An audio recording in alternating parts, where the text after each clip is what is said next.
We're doing this country, quote unquote, line dancing program. And we always had nicknames, like sort of secret nicknames for workout programs so that like actual names didn't get leaked out there to the public. We're back and forth on names. And our CEO finally settles on a name. And so he email blasts out what he wants the name of the program to be. He wants to call it Giddy Up. And we're like, oh my God, this name is not good. And I'm like, who's going to tell him? And they're all like, you have to tell him. And so finally we were in a meeting one day and I just looked across the table and I was like, the name is terrible. And it was funny because he was like, I've been waiting for somebody to challenge the name. And I was like, well, nobody likes it.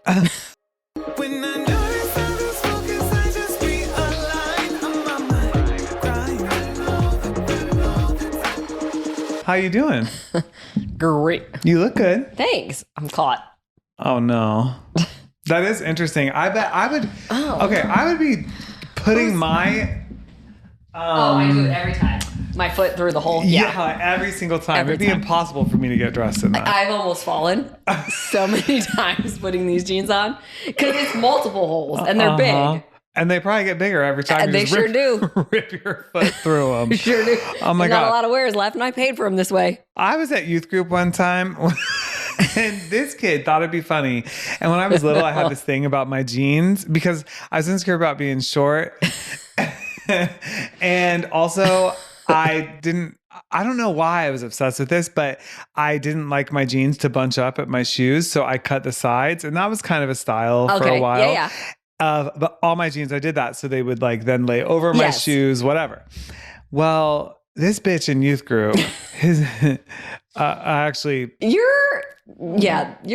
youth group, all the church stuff was very traumatizing. He ripped them all the way.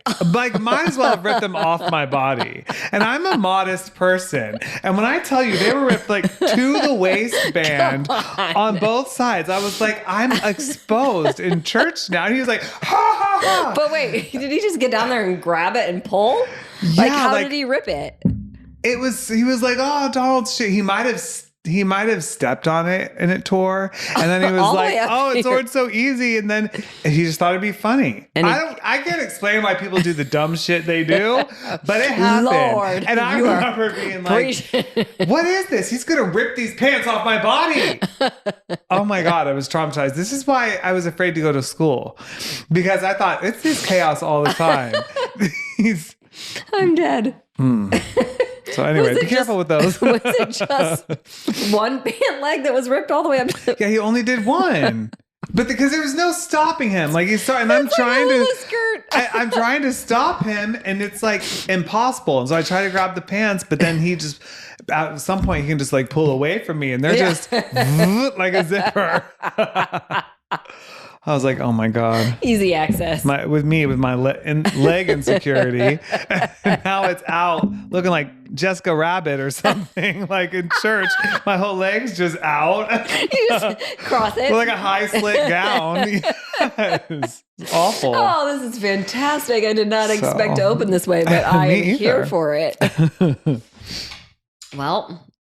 Anyway, that'll lead us to fashion one of these days. We're going to have to talk about 2026 spring fashion. I don't know what it is, though, yet. I'm going to have to learn. Yeah, I'm going to have to do some research. Get on board. Oh, so other than that, how are you? Now that I have tears rolling down my face. I'm good. From your skirt. So the thing is, you guys, for the listener, we record both like thinking about when it's going to come out. And also we talk about our lives in real time. So today when we're recording is actually 1 week from when I'll be leaving. And I'm in kind of a weird headspace from it. Okay. But I think it's to be expected. Yeah. It's like some friends I feel have kind of pulled away. And that's sort of like the first feeling about that is sadness. And I think maybe some of those people are like, people all handle different things differently, and maybe that's them protecting themselves from being sad, or just like accepting the new normal that I'm not going to be here. But it makes me feel like I thought it would be not an ending that would like fizzle out. And you're like, we're still friends. Yeah, I expect to still see you and talk to you. Exactly. So it's just so that's kind of weird, but also it's like maybe that's the natural, like how things are supposed to be. Because a little bit of an uprooting, and that is uncomfortable, but Yeah, I mean, you are moving away. Mm-hmm. And so it's going to feel uncomfortable, especially while you're in the like waiting to go period. Yeah. Like, I mean, I've moved so many times that anytime that part is like. Yeah, because you don't know what it's going to be. You're just anticipating. Yeah, it's a lot of what is it going to be? You could either think the best or you could think the worst. Mm-hmm. But it's that like unknown. It's kind of exciting, kind of scary. And also you're kind of here like I need to pack, but it's a little too early to pack because I can't be without the things. So there's like the anticipation of like getting ready to go, but can't quite do the work yet. Yeah. I hate that part. Yeah. I hate packing. No, thank you. And this is the first time where it's like I really need to pack. A lot of other times I did, but I could have just for about the same cost of moving, just sold all my shit and bought new stuff. Yeah. Because it wasn't very expensive things. But especially since we're moving to a bigger place, we got to have some stuff to put in it. Yeah, you don't want to have to like start all over. Exactly. Lord. But other than that, everything's good. Okay. I was thinking about an interesting topic for us today to talk about. Okay. I was thinking about like a conversation around like, when someone's like, you're being mean and they're like, no, I'm just being honest. Talking about that line, like telling the truth versus being rude and all that encompasses. And I feel like it would be fun to have a conversation with you because I was giving you shit about not being nice. Exactly. And my mom always your number one defender. She's like, she is so nice and sweet and generous. I'm like, I know, of course love your mom. Is. Thanks, Mom.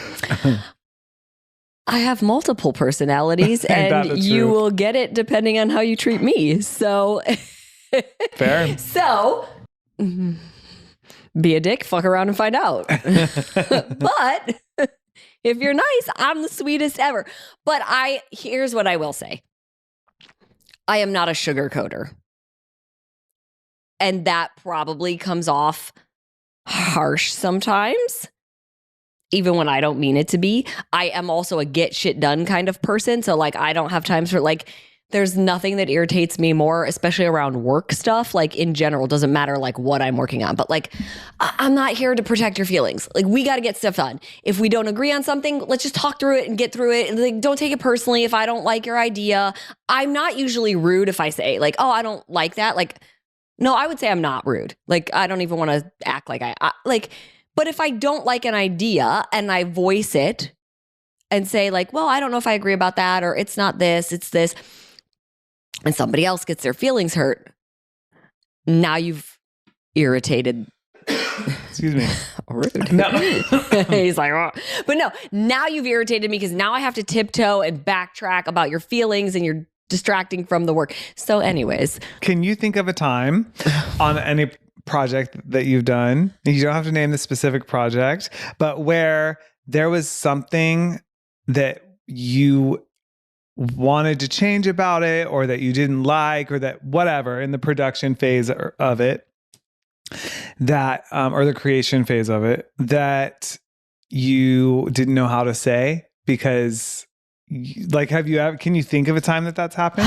Maybe at the very beginning, like there was probably things that I wasn't 100% sure, like maybe on my first program ever, because obviously I was brand new. And so like, you're just so thankful to be there and so thankful for the opportunity, and you do not want to piss anybody off ever. So there was probably times in that process a lot where I was like, oh, I don't know if I like but like, I can't say anything.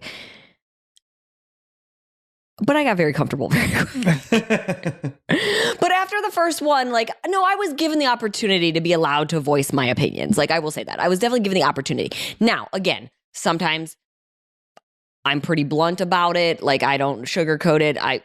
So sometimes it can be taken the wrong way. So maybe as years went on, and also when I'm under a lot of stress, I could snap a little bit quicker. Mm-hmm. Same. So yeah, there's definitely been times where I know I've snapped, but it's like, I'm exhausted. I'm the one in front of the camera. It's my name on the project. Like, and somebody doesn't, or if somebody's not carrying their workload, and I'm like, bitch, wow, I've got 9 million things to do. I don't need to pick up your slack. Yeah. And then I might say, anyways, am I even on the topic? Yeah, I think so. Okay. Totally. That's why I wondered, like, if there's something that you would have wanted to, because you can go so many different ways with this. I was thinking about it. I am a gentle truth teller, and sometimes I just lie. So, like, not in professional. I do. Wait a minute. Because I was thinking, okay, so so we have to have an off-camera conversation. So one thing is when I know. And as I've gotten older, and I think that's true for most people, you do learn things. It's all at different paces for different people. Mm-hmm. I'm not saying that someone's age means that they are more or less evolved or mature than someone much younger or older than them. But I do think like everyone is constantly growing, hopefully, if you're alive. And so for me, I am a lot better at speaking gently, and like if I have criticism to give someone who I'm working with, I start with something that I really like about what they did, and that kind of stuff. So I'm pretty good there.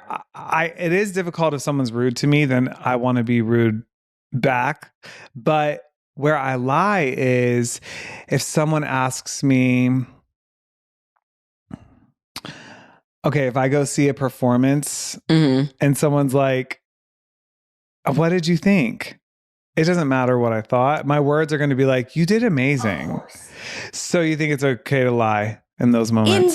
Well, I guess it depends on who you're seeing, right? Like, and if you have the relationship like where you've given feedback leading up to, right? So, because like I try to think about it, like I guess, like let me put myself in a position, like if I was going to see Dom play music and it was his first time ever, and let's say he did a good job, but he didn't do a great job, am I going to tell him that? Of course not. I'm going to tell him he did amazing because it takes a lot to get up there and do it and try it, and I wouldn't want to crush his confidence, right? But if in the days to come, if he was like, oh, I'm practicing, or, oh, mom, will you listen to me play this? Then I might give gentle feedback of like, hey, buddy, that's really good. What if you did da-da-da? Or, oh, is that the same, I don't know, chord progression you were working on? Like, that sounds even better than the last time I heard it. Like, good job saying chord progression. Listen, I did study music. I played violin for years. Right. But so again, it depends. If I'm watching a friend in a dance performance and it's like a one-time thing, I'm not going to be like, you sucked. Like, that's terrible. I know. That's not where I'm blunt. Yeah. Like I said, it's more when it's like, there's not time to mess around. We got to get something done and we got to get it over a finish line, and or if somebody's like repeating a pattern over and over again, eventually I'm going to be like, yo, this has got to stop. I mean, a lot of times I have to have that conversation with myself these days. Well, don't we all? But yeah, like if a friend keeps like doing something or going back to a situation, you try to be supportive at first, and eventually you're like, hey, stupid. Snap out of it. I don't know what the fuck you think you're like, what are you expecting to be? Like I might be the tough love friend sometimes like that. Yeah. I'm thinking about that as your friend. I don't know if I've ever like received very tough love from you though. It depends on the person, really. Like, yeah, you don't really require tough love. Some of these people. Some people. Get tough. They're getting tough. What is our topic again? Tough it's or about, rude? Like rude versus. Well, I said it's talking about being rude versus honest, because some people like sometimes you'll just have interactions with people. And as I was thinking about this on the way here, I was like, there's so many different ways that this plays out. I'm going to give an example, and I'll actually talk about it because I think it's okay to like. It's so far past now that I think it's totally okay. So the workout program that I did, Country Heat, which is like country quasi line dancing, not really line dancing, but really designed to make it super fun, move your body kind of thing. Like for, I don't want to say beginners because like, we would get intensity up in the dancing. But anyways, okay, we're doing this country quote unquote line dancing program. And we always had nicknames, like sort of secret nicknames for workout programs, so that like actual names didn't get leaked out there to the public before we had secured the name and things like that. So like we would call it, like the project was named Dirt Country. So it was just named Dirt while we were working on it. Okay. Cute. And then we get into name discussion. And I am a lover of country music, like love country music. And I respect it very much in all its different ways that it's played and things like that. So we're back and forth on names. And our CEO finally settles on a name, and he email blasts it to the group. And he and I have been known to butt heads. But like creatively in the best of ways, like challenge each other. Yeah. Push back, talk through, work through, get to the best thing. Okay. So we had just butted heads a few days earlier about something. And I don't remember what it was, but I was really annoyed. Mm-hmm. So I really was like not in a challenge mood. Also, because I knew I was walking on eggshells because he just took up a careful as the CEO. And so he email blasts out what he wants the name of the program to be. If he listens to this, he might kill me. He wants to call it Giddy Up. Oh. And I open this email and I read it, and I probably went on a cussing tangent. Not to anybody, but just like to myself first. Like, are you fucking kidding me? Like, I am not going to be the face of a program called Giddy Up. Like, that just sounds so sort of mocking of country kind of thing. Like, and not that was his intention, obviously. I don't even know. Well, I don't know how to spell a lot, but I can't even picture how to spell Giddy Up. Giddy up. So Giddy Up. Is okay. Like, yeehaw, Giddy Up. Yeah. Uh-huh. And I was just like, absolutely not. Mm-hmm. And then everybody starts emailing to each other, but without him on it. Good thing none of these people still work for the company. All of us are good. And we're like, oh my God, this name is not good. And I'm like, who's going to tell him? And they're all like, you have to tell him. And I'm like, I'm not saying shit, because I wasn't in the space of being able to challenge, because I had already just challenged. And so nobody is saying anything. And I'm like, oh my God, this is going to be the name of my program. Giddy Up. Yeah. And he was like, like get up off the couch, giddy up. And I'm like, oh. And so finally we were in a meeting one day, and I don't know, he was saying stuff about it, blah, blah, blah. And I just looked across the table and I was like, the name is terrible. Okay. And I'm not going to, so this is it. I bottled it up, right? And I was like, and then it kind of comes out. Where I'm not trying to be rude. I've just now kept the feelings inside for a little too long. Yeah. And I'm panicking. Again, I'm not being mean. I'm panicking because I'm the face of it. And I don't want to look like I'm disrespecting a music genre, especially one that I really appreciate. And again, I know that was never the intention. Of course. But I mean, I hate the word giddy. Giddy. Giddy up. Giddy yeah, up. it just sounds so So okay. I finally just kind of was like, the name is terrible.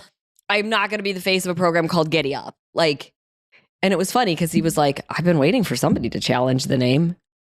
And I was like, well, nobody likes it. So I have a question, and more sitting like at that kind of conference table than anyone else. But do you think you would have gotten the same results if you would have said something like, can I be honest about something? I love all the hard work we put into this program, everything about it as it's coming together. I can't wait for people to be able to do it, but I'm just not sold on the name. Do you think sure. do you think that's Oh, would it? Of course. And honestly, I don't remember exactly how I said it. I just remember that I said it sucked. Well, I think what you said, I really appreciate you sharing that story, because everything you said, I think makes sense. Like, when something gets bottled up and you don't know how to say it, and I do think you're a little bit of a word vomit. Like, not I word vomit. You're like, ah! Yeah. You just say it. There's and no then filter. It's said, and it's like, okay. And then I have to backpedal and apologize and be like, I'm just freaking out, and here's why. But I could have just taken and I've gotten better at it. Like, I will say, I've worked think so too. Really hard to not get triggered like that. And I hate the word triggered, but to not get like emotionally like panicked, because it can come off rude. or it can come off disrespectful, I think. Yeah. Especially if you're like, again, other people that you're working with, higher ups, people below you, you don't want to talk down to them. But yes, no, you're right. Of course. You get more with honey. Like, so I appreciate, this is what I've always appreciated about our CEO is like, he does know me and my personality. So like, depending on where I say things and how I say things, he would let it slide. And other times my job was threatened. Well, you know. Because I said it, I snapped at the wrong time. So there's that. That's what it's like. When you're the star, sometimes you just got to say, I said green M&Ms. Okay. No.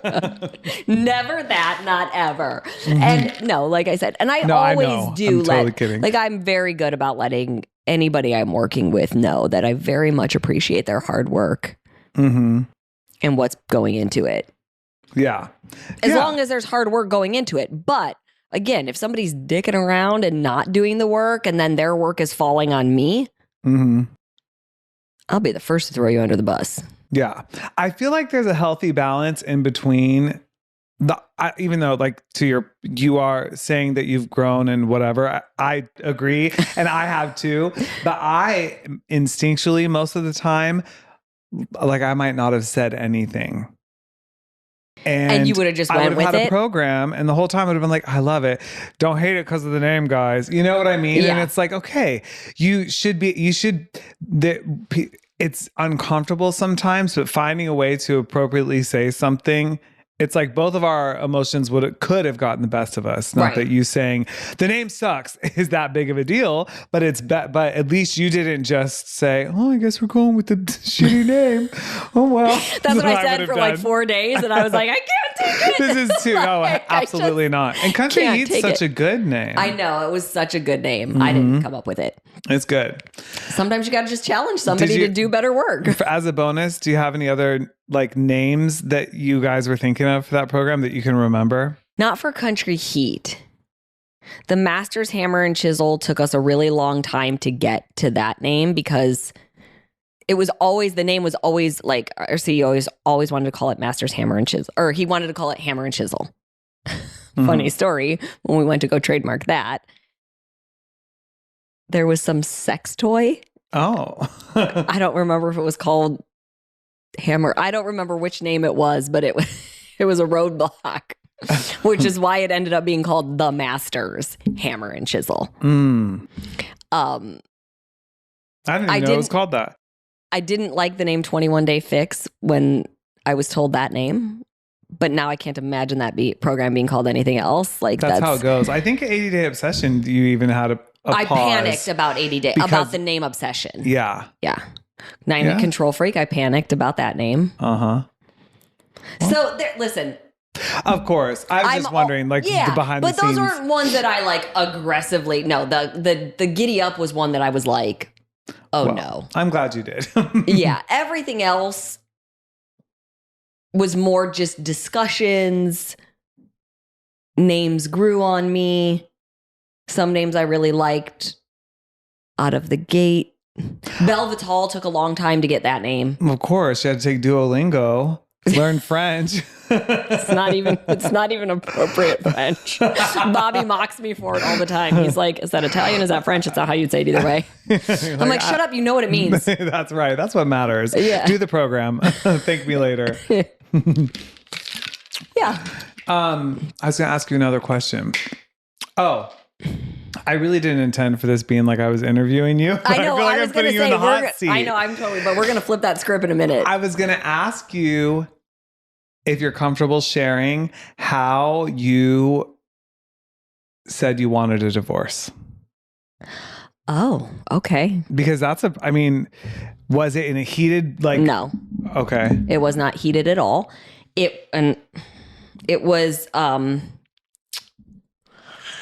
we had been talking for like a year. Like I had been talking and somebody probably hadn't been listening about some things that I needed to change for us to keep going in the marriage and for me to feel like things were going to work. And it just wasn't happening, and it wasn't happening, and it wasn't happening. And there was, I was reaching my breaking point. And I will say this, and this is just me. This is not me putting this on. This is what other people have to do. I just know myself well enough. Like I was like, my parents had a horrible divorce. And even though they got divorced when I was 2, it was toxic from that point on. And I remember it as a kid. Like, and I'm the youngest, so I can't even imagine what Kaylee and Bobby remember, like how much fighting there was over the years. I never wanted to get to that point. I never wanted to hate the person. Yeah. Especially since we had a child. And even though Dom was 2 when I asked for the divorce, like, you know, it was like he was 1 when it was starting to get a little like, okay, things need to change, blah, blah. So I just knew like, okay, if things aren't really changing and it's been a year of trying and nothing is changing, this isn't going to go well anymore. It's not going to be what things are just going to get uglier. Yeah. And I don't want to get to the point where it turns into this angry, hate each other thing. I also knew I needed to get all of my feelings out without being interrupted. And that is not an easy conversation to have, like emotions and all that. So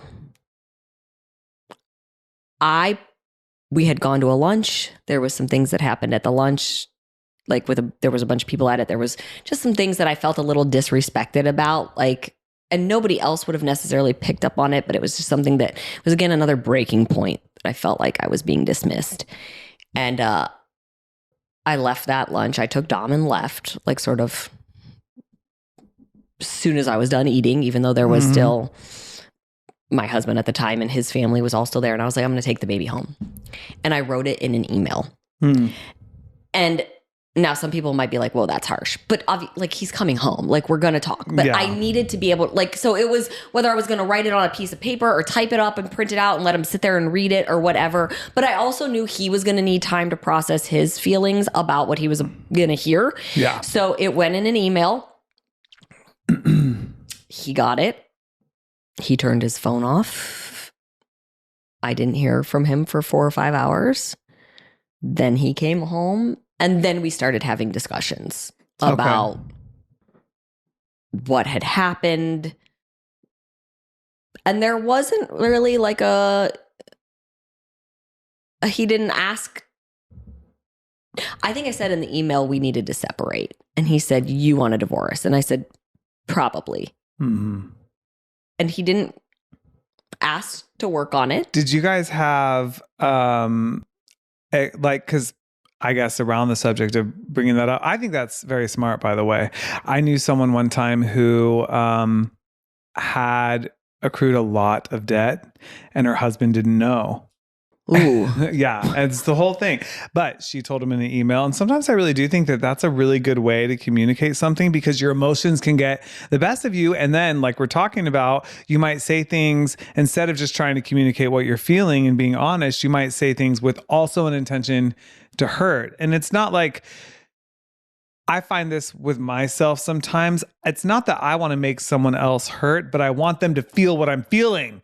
You want them to understand where you're coming from. And so sometimes like I'll say harsh. And I think like, I'm thinking about, Nell and I hardly ever fight, but sometimes if we're arguing and it's like that, I see in myself, like really what I'm looking for is to get a response, but that's not a healthy way to communicate something that you're feeling. So I think that's great. Before that, did you guys have a lot of like, did you yell a lot in your arguments? No. Like, okay. No. We weren't like we didn't fight at all. We got along for the most. We grew apart. That was the biggest thing, is we just grew apart, and it happens. And it was, again, like he didn't ask to try to make it work. And there were things that had been building up. And I mean, look, here we are, you know, of course, 15 years later, we're still great friends. He works for me. He's at my house every day. He's family. Yeah. It's crazy to be like, oh, we were married once, because like we just do seems like another life. Not have that kind of relationship at all. So yes, it does seem like another life, but so some people would look at it as like, you got a divorce, you failed. I don't think we failed at all. I think we have been so successful because we're still family. And that's really ultimately like when we decided to join our lives, we decided to be family. Well, we're still family. And our son doesn't have to experience anything other than mom's here for me and dad's here for me. And guess what? Like, I can't play them against each other. They don't use me as a pawn. I still see them both all the time. I can talk to both of them. Like, I could talk with them together. I could talk with them, like, we're family. Yeah. That to me is way more successful than staying in a marriage that is not the best and getting to a point where you resent the person, hate the person, cheat on like all the things, like whatever it is. Like, I just don't, for me, I feel like I have been very successful in that relationship. We just are relating in a different way. Yeah. Yeah. That's great. So, yeah. And look, the first 2 years, did we say things like the first 2 years of the divorce? Of course. It's hard. It's still emotional. Yeah. It's still raw. Like, he didn't start working for me until 4 or 5 years later. Yeah. And we had to work through a lot of that. But because I think we got out when we did, we were able to. You didn't burn bridges that you might have if you stayed into the pit of resentment. And then that is where maybe you start thinking you're being brutally honest, but really you're being mean. Exactly. Because you take little digs when every time they irritate you, you're like, oh, and you cut them because you know how. Mm-hmm. Yeah. When you really know somebody, believe it or not, when you know somebody is when you can hurt them the most. Because you know all their points, all the insecurities, and then you weaponize them. Yeah. And okay, so let's. I had a friend. You want to hear something terrible I said once? Okay. I had a friend who was going through a difficult time, and I was in my 20s, and I had no understanding, not just like what a professional would, but even like a regular person. And it was different 20-ish years ago. I was in my early 20s. So I didn't understand like complexities around mental health and the way different people are different. And so this person was upset, and I was like feeling impatient, and I was like, you know what? You don't want to be better. You don't want to feel better. You don't want to be happy. You like your life being miserable, because then you get to be the victim, and you're afraid that if people aren't thinking of you because they feel sorry for you, then they won't be thinking of you at all. Do you want to hear something terrible? I guess we're on the subject. Let's go.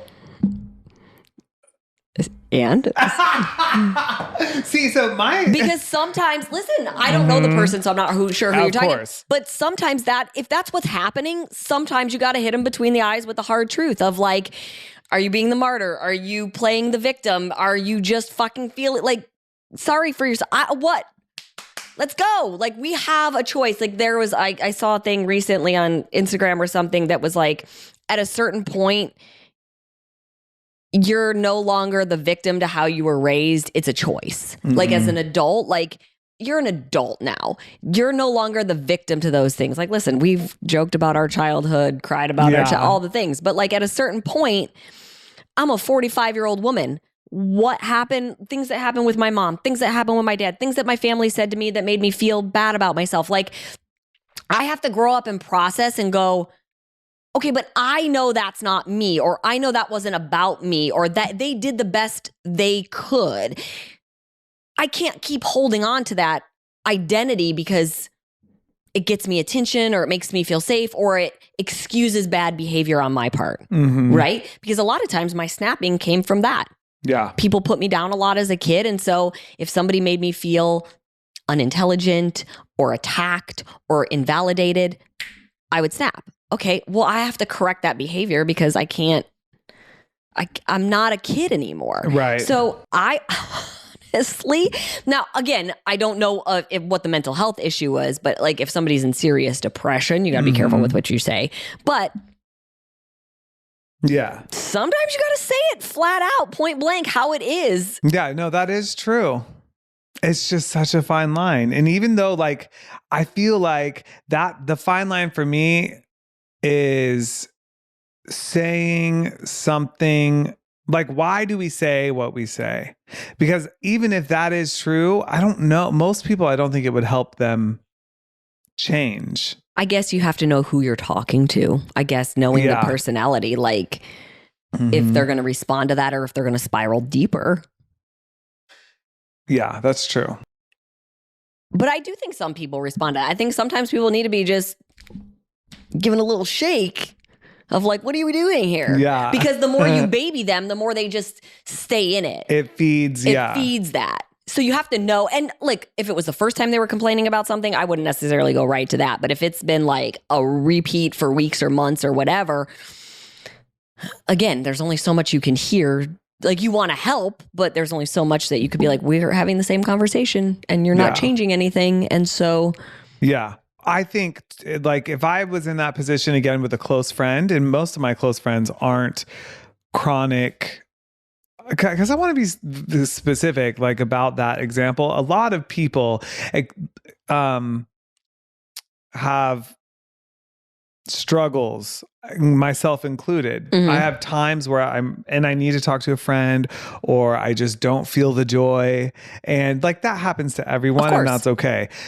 But I mean, there are people that you come across who it's like, oh, you actually like having problems. This is a big part of your identity. Yeah. Like they're thriving in the chaos of it. Which I don't have a lot of friends like that now, but if I was faced with that position again, I think I would more intentionally say something like, I'm happy to be here for you in your struggles, but we also have to start counting victories and things that you're good at and things that you win at. We have to do both, because that might give like an action that changes. And then if they just want to complain about something, maybe they'll stop calling me. You know? So I have another question though, like, because we've talked about it more in like work, friendship, relationship. But has there ever been a time, maybe more like a random one-off interaction with somebody? Is somebody like, I don't know, are you at a store and the way you're interacting, like somebody's being I'm just asking, has there ever been a time? Yes. Well, the most recent time we actually talked about in the customer service episode. Oh, the grocery store. I couldn't be nice. I couldn't be. I mean, I was like, probably the glare I was giving at the workers at that store. Yeah. Well, that wasn't even are you being honest or are you being rude? That was like true. You were being profiled, basically. Yeah. Like in a not. I haven't had a lot of like times with a stranger, but I have had, you know, the moments that really get me are if someone says like, I'm laughing because of all the shit I gave you when you cut your hair. If someone's like, do you like my outfit? Right. That's not a fair fucking question to ask, because if you don't give me any other out, I'm actually just not going to be honest. I'm going to say yeah.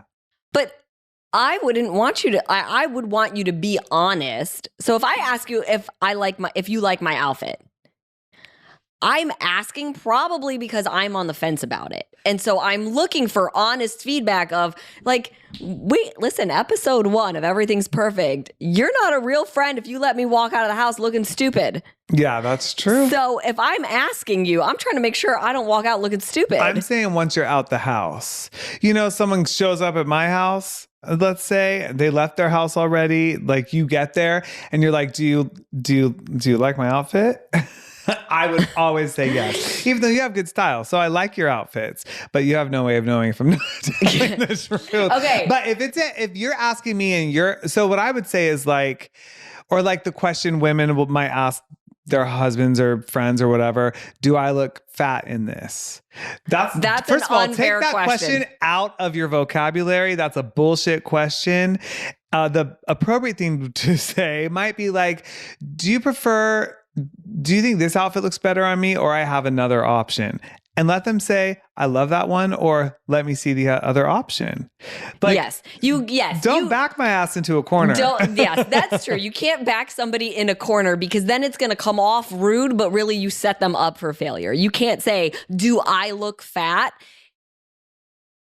Well, I mean, that's so relative, first of all. Like, and everyone has their body. It's not about. It's kind of a weird question. Like, listen, what does your outfit have to do with that? I know I'm not fat, and there are times where I put something on, and for whatever reason, I'm like, this ain't it. Why? I feel really good naked. Why do I feel fat dressed? Like, and I'll send a photo and be like, is it me or this isn't laying right? You know, like, sometimes you're like, am I seeing what I'm seeing, or is that just my body dysmorphia kicking in? Oh, for real. You know, so I think a lot of times, depending on who's asking, they might say it and it's like, okay, you're being ridiculous. You don't look fat, obviously. And then I think there's other people that are not super comfortable with where they're at. And if you say it like that, it's just that word fat is such a negative, mean word to yourself or anything. And then you're asking somebody to essentially call you that back because you're saying, do I like this? You're setting them up for not even being able to give you honest feedback about the fact that they might like, they love you and you're beautiful, but maybe something about the cut isn't the most flattering. And you're putting them in a position to either have to lie or to have to really try to pick their words very carefully. And the second they start picking their words carefully, it still feels like they're calling you fat because your question was, do I look fat? Yeah, exactly. So you got to change your question so that somebody doesn't feel like they're using a really mean word at you. Like, right. Do you think this looks flattering? Or do you think I should pick something else? Or fattering. Sorry. Stupid. So just no, I can't ever ask Donald again about my outfits. No. Yeah, I agree. I don't even know if people in this day and age still ask that question, but that was a question that was a very common question, a very right? common question of us growing up. Yeah, I heard people all around me in my sphere asking those kinds of questions. Yeah. It was, do I look fat in this? I look fat in this, whatever. And it's like, that question should have never been on the books. And there's no winning. That's ridiculous. You're just putting somebody in a place to... Because also if you're very thin and fit, you're a fucking asshole for asking that question. Like, oh, really? Like, oh, yeah. Okay. Now you're just looking for a compliment. So yeah. Like, it's like, oh my God. Yeah. That is, but it is important to be aware of how you respond in the tough situations. I do know that. Like I said, this is something I've really worked on for myself for a long time, is like, there is being honest, and you can be honest and still be polite, still be nice, still not be condescending or make somebody feel bad or embarrass them, unless somebody's a real asshole, and then you got to let them know. But there is being, honest, and then there's just being rude or mean because you're trying to. And I'd be lying if I said there haven't been times in life where I've purposely tried to hurt somebody because they've hurt me first, but that's no excuse and it's not appropriate. So it's like, I did that once. A good memory. One time you hurt somebody? One low moment. No. Okay. First of all, there's moments in my mind that I won't admit on a podcast, honey. There's things that don't need to be made record of that I've said in my life. But I can't remember if I've ever told this story on the podcast. My first apartment I had, I paid rent in cash. And I had this vacation planned with friends. You did tell this one, but tell it. Yeah. Yes. So long story short, I told my landlord, I'm going on vacation. You have to come here to pick up the rent by this time. And she was like, and we had to be at our reservation for the boat we were renting at a certain time. So she was like, I'm 15 minutes away. Just leave it in the mailbox. So I put other like junk mail in the mailbox, and I sealed the envelope and put the cash in the mailbox. And anyways, go on vacation. There's no way. I've never had anything stolen out of the mailbox. Well, the next day, like into the evening. So more than 24 hours later, right. nearly 36 hours later, she texts me and says, I just checked and the money's not in the mailbox. And I was so mad because at that time, I didn't have, well, first of all, based on principle, I would still be frustrated with that, even though I would never leave a wad of cash in a mailbox now. But I was 21 and it was my first apartment, and I was just doing what she said. And I was so mad. And she said, well, maybe you shouldn't, if you can't afford your rent, maybe you shouldn't have gone on vacation with your friends. And I was like, do you know who I am? I could buy and sell you in a day. You are nothing. Like, I was losing my shit. My friends were like, when I got off the phone, my friends on the vacation with me were like, Donald, you can't talk to people that way. And I'm like, she either stole the money or she lied to me. It got stolen because she was negligent. She was showing up. Yeah, if you say you're going in 15 minutes, well, obviously the next day, unless the next day was a Sunday, the mailman's been there. Right. So he might have taken the envelope just thinking that you left mail in the mailbox that needed to be mailed. Bonus. Yeah, exactly. And then who knows? There's no address. There's no anything on there. Who do we return this to? He's picking up mail all day long. He doesn't know where the frig it came from. So it's like, well, that's not your fault. She said leave it in the mailbox. Bitch. Yeah. So guess what? Rent's on you this month. But I sure did black out. Like, when I tell you, I was just seeing red and I was saying every mean thing I could say. It was so ridiculous. And I came home and they changed the locks to my apartment and tried not to let me in. So I was a singer at a medium-sized church at that time. And there was a guy who was a partner at a law office there. And so he represented me and got, like, it was this whole thing. But I remember thinking, this bitch is never going to mess with me again. But in a more practical thing, totally different story about like being honest. So Nell and I were about to go someplace. Okay. And he had a shirt, his outfit on. Okay. And he was like, what do you think of this shirt? And I said, you know what? I think that it looks really nice on you. It's not a shirt that I would wear because it had like sunflowers all over it. That's not really my style. But Nell is extra. Rainbows and sunshine and flowers. Yes. And it's like, okay, get pink it. on pink. Exactly. But I was like, but I think it looks good. And I think that if you feel good in it, you should definitely wear it. Yeah. And I felt like that was 100% honest. And actually, instead of saying, I could have just said, I love it. But I for some reason, I wanted to be like fully honest in that moment. But I felt like it was a polite way of being honest. Okay. So let me ask you the real honest, even though we're on camera and he will probably see this.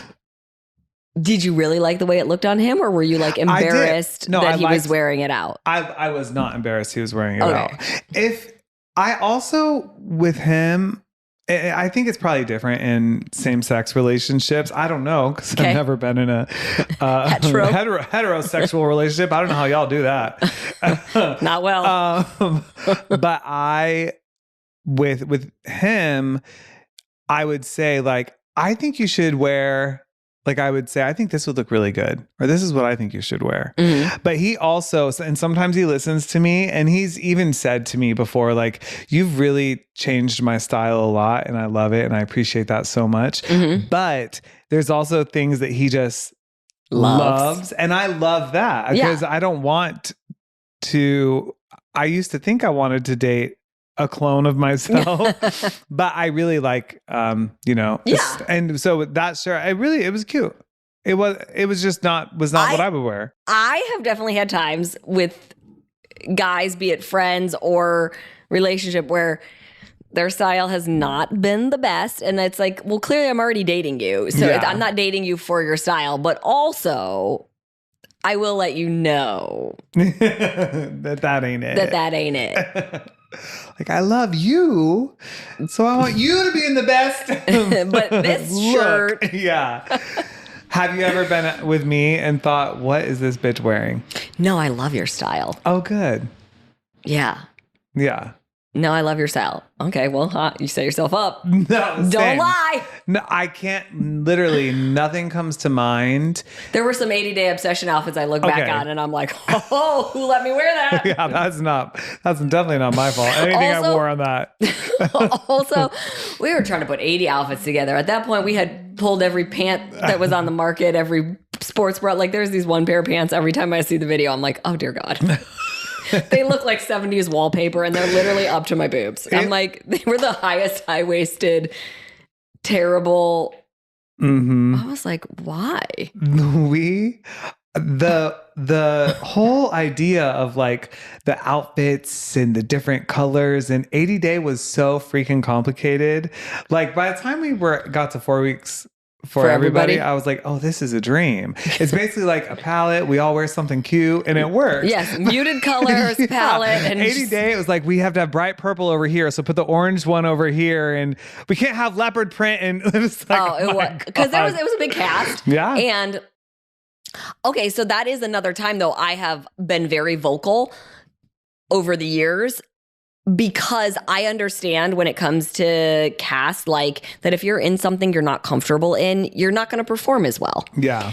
And sometimes producers or stylists or whatever, like they have their opinion. But again, if the wardrobe doesn't make the person feel good, you just...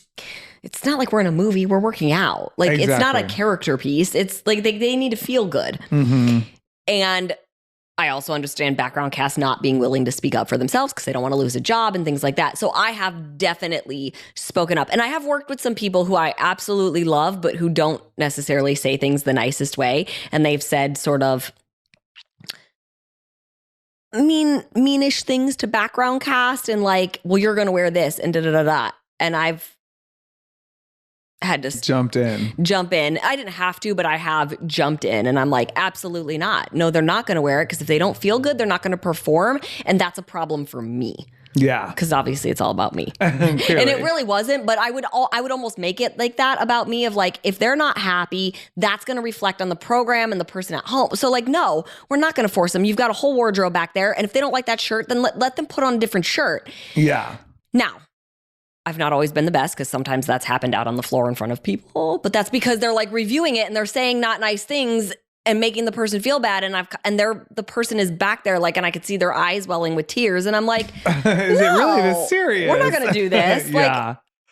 No, I actually really appreciated that about you because I have seen, I wonder how many hours we've spent on set together. I mean, God, 80 Day alone. Exactly. 80 hours. So like you see in those, if you film something and with rehearsals and filming, you're there for 4 months, you're going to see the good, the bad, and everything in between of the people you work with.